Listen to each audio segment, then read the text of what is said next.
नमस्कार दोस्तों, कैसे हैं आप सब। आशा करता हूँ बहुत अच्छे होंगे। इस वीडियो में हम बेलराइस इंडस्ट्रीज आईपीओ के लिस्टिंग डे स्ट्रेटेजी के बारे में बात करेंगे। सबसे पहले बात करेंगे कि आईपीओ की लिस्टिंग कहाँ पर होगी, यानी अगर आपको यहाँ पर अलॉटमेंट मिला है तो आपको कितना प्रॉफिट हो सकता है। उसके बाद बात करेंगे कि क्या इस आईपीओ में लिस्टिंग पे हमें सेल कर देना चाहिए या इस शेयर को होल्ड किया जा सकता है। और लास्ट में बात करेंगे कि क्या इस आईपीओ पर लिस्टिंग के समय कुछ फ्रेश बाइंग किया जा सकता है या नहीं। तो चलिए वीडियो को शुरू करते हैं। सबसे पहले हम देख लेते हैं कि यहाँ पर कितने लोगों को अलॉटमेंट मिला है। तो रिटेल कैटेगरी में यहाँ पर 5,03,681 लोगों को अलॉटमेंट मिला है। स्मॉल एचएनआई कैटेगरी में 5,140 और बिग एचएनआई कैटेगरी में 10,280 लोगों को इसका अलॉटमेंट मिला है।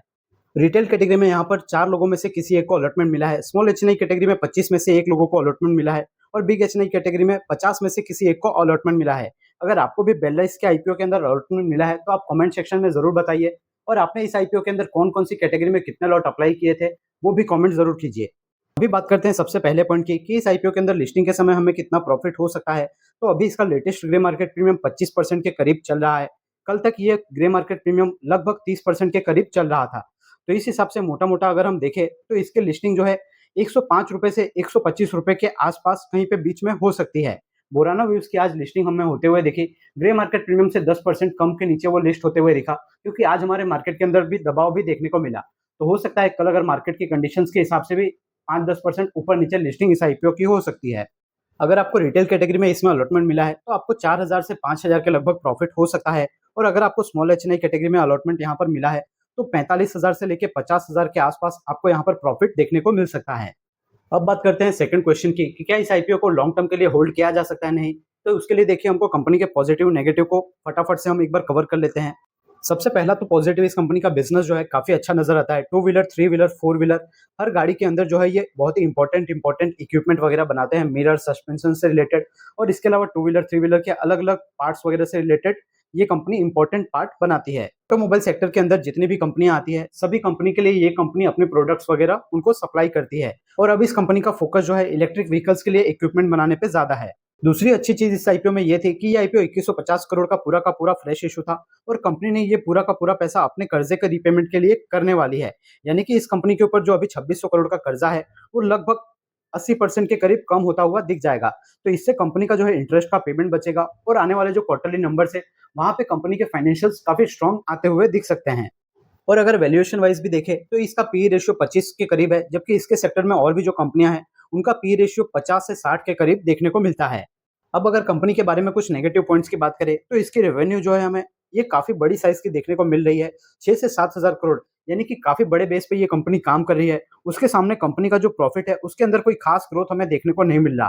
पिछले 2-3 सालों के अंदर कंपनी के रेवेन्यू और प्रॉफिट में हमें कुछ अच्छा खासा एक्सपोनेंशियल ग्रोथ देखने को नहीं मिल रहा। इसके साथ ही इतने बड़े लेवल पे होने के साथ कंपनी किस तरह से अपनी रेवेन्यू को बढ़ाएगी, प्रॉफिट को बढ़ाएगी, ये थोड़ा सा चैलेंजिंग चीज हो सकता है। कंपनी का प्रॉफिट मार्जिन सिर्फ 4% के करीब देखने को मिल रहा है। तो ये थे कंपनी से जुड़े कुछ पॉजिटिव नेगेटिव। अगर आप इन डिटेल में इसके बारे में और भी समझना चाहते हैं तो हमने इसके रिव्यू का कंप्लीट वीडियो बनाया हुआ है, जिसके अंदर हमने कंपनी के बारे में इन डिटेल में, इन डेप्थ में पूरी डिटेल को एनालिसिस किया हुआ है। तो आप उसके वीडियो को भी जरूर देखिए। अगर आपको इसमें अलॉटमेंट मिला है तो आप उसकी वीडियो को जरूर चेकआउट कीजिए। देखिए, यहाँ पर क्यूआईबी ने काफी ज्यादा डिमांड दिखाया है, 100 गुना 112 गुना के आसपास सब्सक्राइब किया है।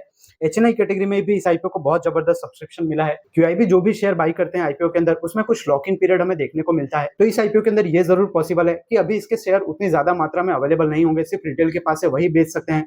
तो हो सकता है इसके शेयर के अंदर अच्छा खासा मूवमेंट आपको देखने को मिले, क्योंकि इसके अंदर क्यूआईबी, डीआईआई, म्यूचुअल फंड वगैरह ने अच्छी खासी बाइंग की हुई है। फिर भी अगर इसकी जो ग्रे मार्केट बता रही है 25% के आसपास, अगर ये बाई चांस 30% या उससे ऊपर कहीं पे लिस्ट हो जाता है तो उस समय थोड़ा सा पार्शियल प्रॉफिट बुक करना ये अच्छा ऑप्शन हो सकता है, क्योंकि इससे आपको जो अपकमिंग आईपीओ आने वाले हैं वहां पे फंड यूज करने के लिए मिल जाएगा।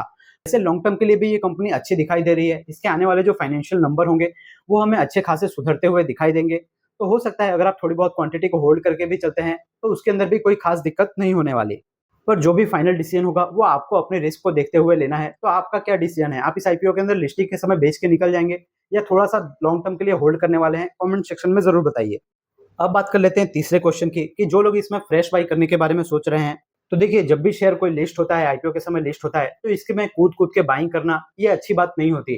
पहले 1-2 दिन आप इसको देखिए देखिए ये कहाँ पर सेटल होता है, ऊपर या नीचे। इसके बाद इसके जो है अपकमिंग क्वार्टर के जो रिजल्ट है उसको आप रेगुलरली ट्रैक करते रहे। अगर वहां पे सुधार देखने को मिल रहा है, इंप्रूवमेंट देखने को मिल रहा है, तब इस कंपनी के बारे में आप स्टडी करने के बारे में सोच सकते हैं। आप हमारा जो रिव्यू का वीडियो है उसकी हेल्प ले सकते हैं। वहां पे हमने इन डिटेल में कंपनी को फंडामेंटली भी स्टडी किया है। तो वहां से आपको बहुत ज्यादा आइडिया मिल जाएगा।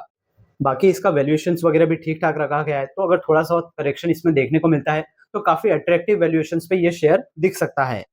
पर अभी जो ऑटोमोबाइल सेक्टर के अंदर हमें टैरिफ वगैरह से रिलेटेड प्रॉब्लम्स देखने को मिल रहे हैं, तो उसके कारण थोड़ा वेट एंड वॉच की सिचुएशन में रहना ये ज्यादा बेहतर डिसीजन हो सकता है। और जैसा कि हमने बात की कि किसी भी शेयर के अंदर ग्रोथ तभी देखने को मिलेगा, वो शेयर तभी बढ़ेगा जब उस कंपनी का रेवेन्यू और फाइनेंशियल के अंदर ग्रोथ देखने को मिलेगा। इसकी रेवेन्यू ऑलरेडी काफी बड़े लेवल पे ऑपरेट कर रही है, यहाँ से कंपनी कितना ज्यादा ग्रोथ कर पाएगी, ये थोड़ा सा देखने वाला चीज रहेगा।